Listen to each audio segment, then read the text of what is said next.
Hey everybody, this is Mr. Volpe coming to you live from St. Augustine, Florida. Well, welcome everybody. Good to have you here for another great opportunity for a productive fall semester at Sonoraville High School in conjunction with Georgia Northwestern Technical College. My name is Mr. Volpe. I am an adjunct professor, online instructor capacity with Georgia Northwestern. So happy to be working with Sonoraville for another semester and working with Mr. Stu Churchwell as our proctor and partner in crime, as it were, this term. So we are here at week one. And let me just, out of the gate here, apologize for any initial confusion there might have been. The first week of the term began on a Thursday. Usually that's not the case. There's usually a Monday beginning, and usually the high school's schedule coincides with the colleges. And for whatever reason, this term, the high school started a good deal earlier. So I was a little off of my bearings, but I think we are all on the same page now and kind of understand how to proceed. So we are at week one. Week one is going to have lasted from Thursday the 8th all the way to not this Sunday, which is the 11th, but the following Sunday, which is the 18th.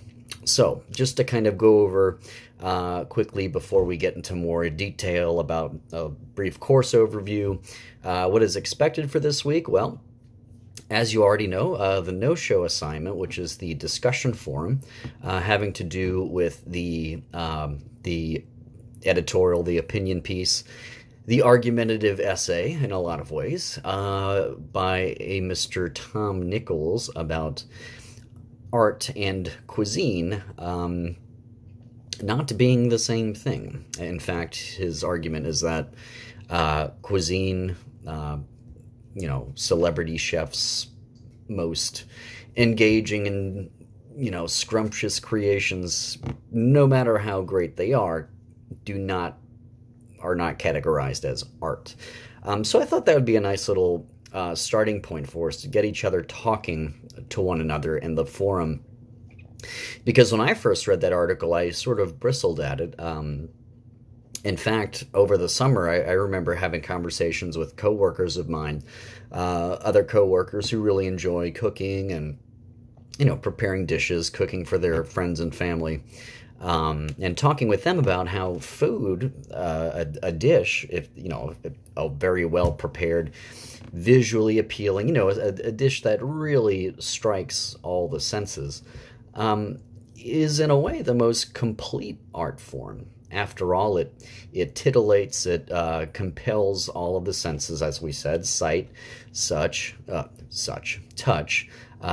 taste, sounds.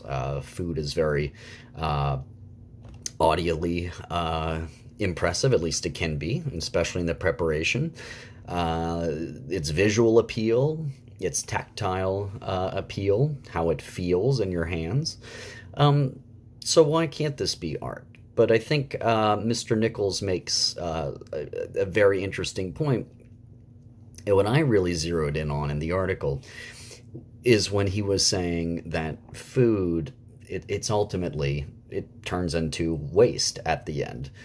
So it sort of challenges what you think of when you think of art. To me, I come from kind of a classical, traditional notion of what we mean when we say art. To me, art is something that lives far beyond the artist, something that is enjoyed, consumed for hundreds, thousands of years after the original production. And food just isn't that. For example, the Mona Lisa, the David, Michelangelo's David, the Sistine Chapel, a Mozart piece, a Beethoven piece, a song by, Nirvana or the Rolling Stones, whatever you want it to be. These things will live forever through the media, recording, visual representation, etc. So I don't know if I totally buy his argument, hook, line, and sinker, but I think he makes a really persuasive point, and he sort of turned me a little bit. And I've looked in the discussion forum and seeing what you guys have said. I'm glad we've kind of gotten in on the conversation. We're talking to each other, and this is going to be open, remember, until Friday by noon. So let's keep talking to each other. To satisfy the requirements of the assignment, you answer the questions that are right underneath the link. You have to give the thesis statement, and I want this to be your individual rendering of what you think the thesis statement is. Don't go to your student's post, your fellow student's post, your fellow classmate's post, and just copy and paste what he or she had to say. I want to know what you determine the thesis to be. Maybe what you think the thesis is might be different from somebody else. State whether it's explicit or implicit. Does the author flat out say, food is not art because X, Y, and Z? Or is it more implied? Is it more of a suggested thesis? You kind of deduce after having read the piece that, oh, this is his point. Okay, and then you are giving supporting details from the article, citing supporting details, and finally giving your own opinion. What do you think? What's your position on the topic? Okay, so make sure you're doing that with your mind and fingers and etc. Okay. Don't copy from, you could be inspired by your fellow classmates, get engaged with them, fine. But you need to read the article and you need to give your own individual contribution. Okay, let's table this for a few minutes down the road here. We'll get into the whole plagiarism discussion. But other things to do for this week, of course, you need to read. You should read the introductory material for successful college completion.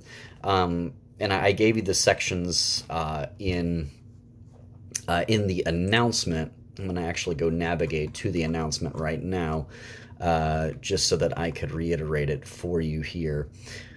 So SCC, that's our abbreviation for Successful College Composition. Chapters 1, 2, and 5, these should be at the ready for you. They're introductory information, research information. But when we get into the modes of discourse, and our first one is narration, which is chapter 3.1, we are doing modes of discourse. The first is narration, we're going to do description, and then we're going to do argumentation, persuasion. So we're diving right into the modes of discourse, and our first one is narration. Your first essay, in fact, is going to be a narrative essay. That is going to be due on the 25th, okay? So we still have time to kind of conceive of a topic. Now, broadly speaking, your topic needs to be a particularly life-changing experience. And we're going to elaborate on what this is with the rollout of next week's announcement and video. But just start thinking this week, what was that one thing that really changed my life? It doesn't have to be something on an epic grand scale, okay? It could be something small and mundane or everyday. You know, it doesn't have to be the time you went hang gliding or whatever, okay? It could be the time you were reunited with your long-lost sibling you hadn't seen in 10 years, okay? And seeing him or her again, all these emotions started flooding back into your mind, okay? And maybe you saw the world differently after having been reunited with that sibling, okay? So just start thinking about these things. And we're going to go over structure for an essay next week as we start getting into the drafting phases. I'm going to accept a voluntary rough draft for all of the modes of discourse essay types: narrative, descriptive, argumentative, and persuasive.